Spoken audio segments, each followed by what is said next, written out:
Sales is the most lucrative skill in the world, period.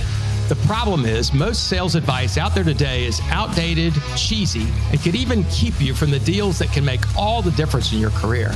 This is the No BS Sales School, a podcast for entrepreneurs and salespeople who want to master the skill of selling without all the BS.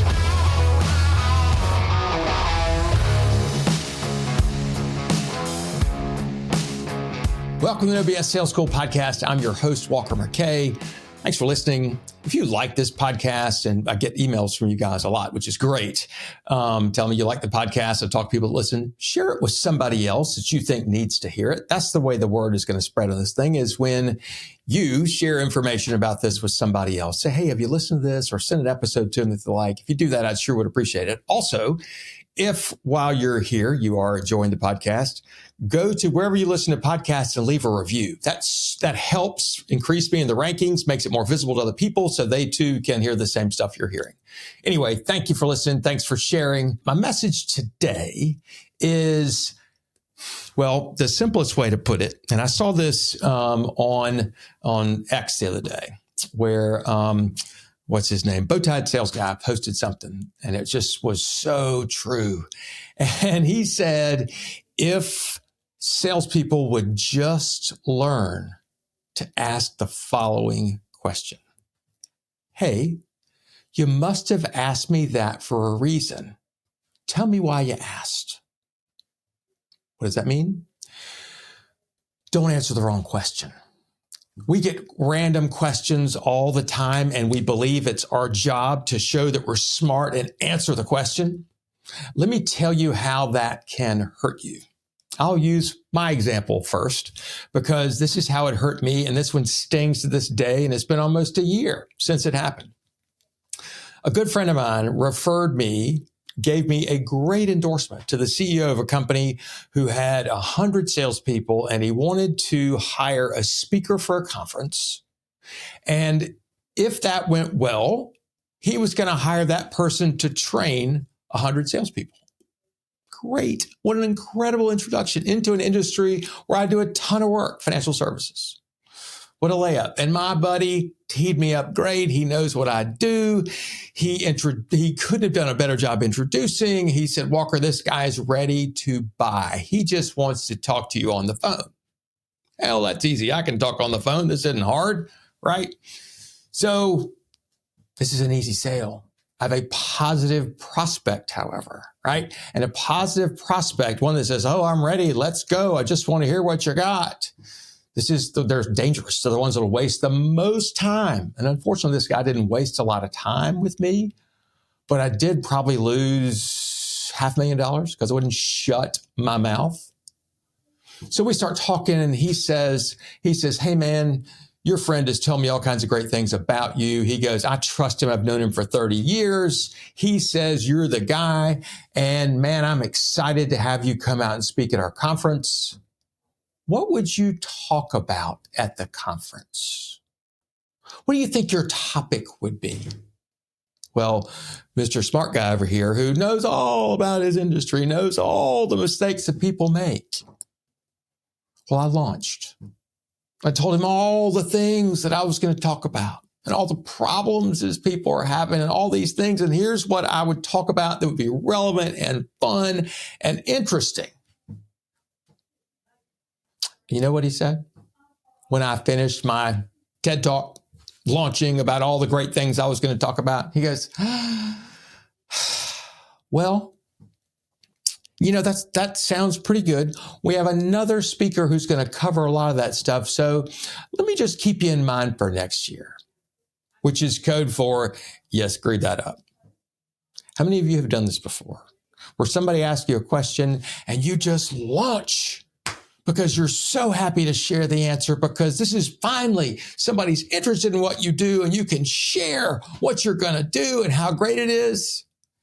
And it doesn't land like you hope it would. Let's pretend, instead of me giving an effing TED Talk about how great I was and how great this presentation was and how much I understand this industry, I had said, well, that's a great question. What were you hoping I could talk about? And you know what might have happened? probably would have gotten invited to do the talk.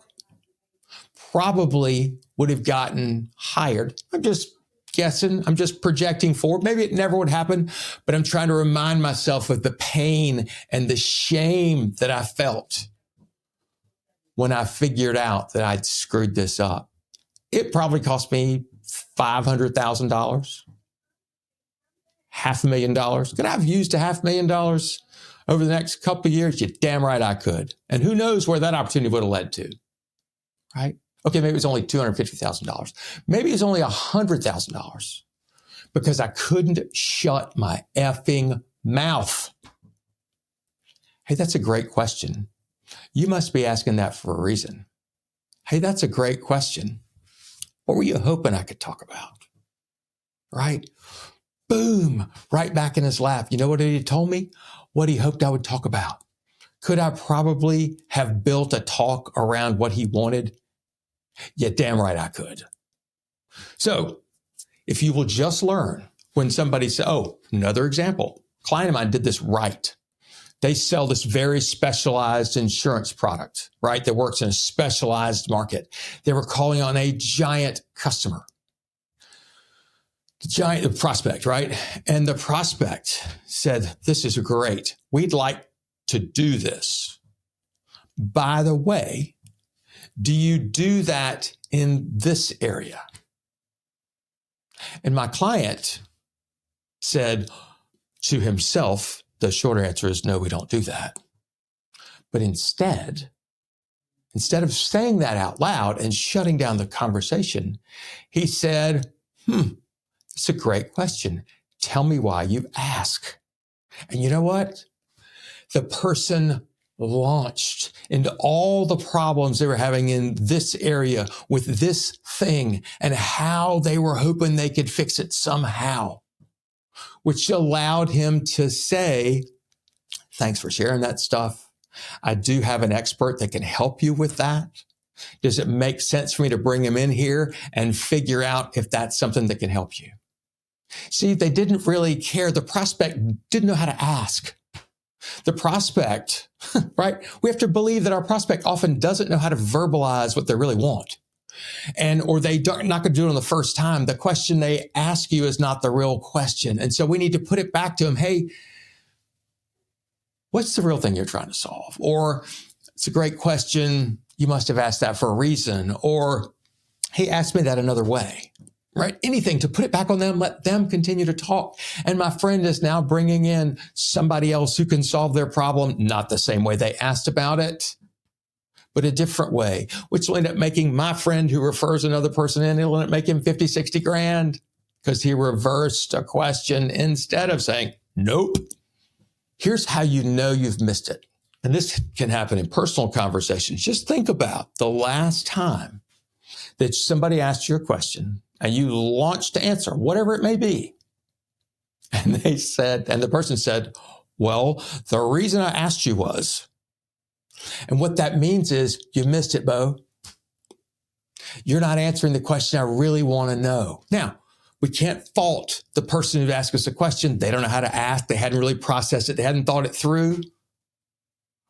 We could fault ourselves for not saying, okay, good question. Tell me why you ask. If you ever hear, hey, the reason I asked you was, or if you've ever had to say, hey, the reason I asked you was, it's because the person didn't answer the question that I really wanted answered. Don't screw this up.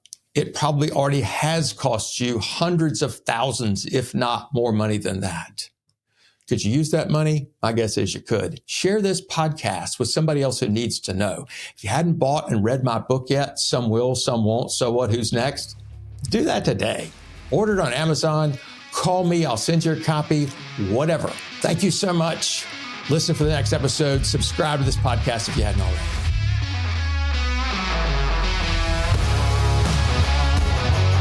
Thanks for listening to the No BS Sales School podcast. If you're struggling to close deals, then I want to invite you to take my free mini course where you'll learn the 7 most expensive sales mistakes that will cost you time, money, and credibility. So be sure to click the link in the show notes or go to www.7salesmistakes.com. That's the number 7, salesmistakes.com. Thanks again for listening to the No BS Sales School podcast.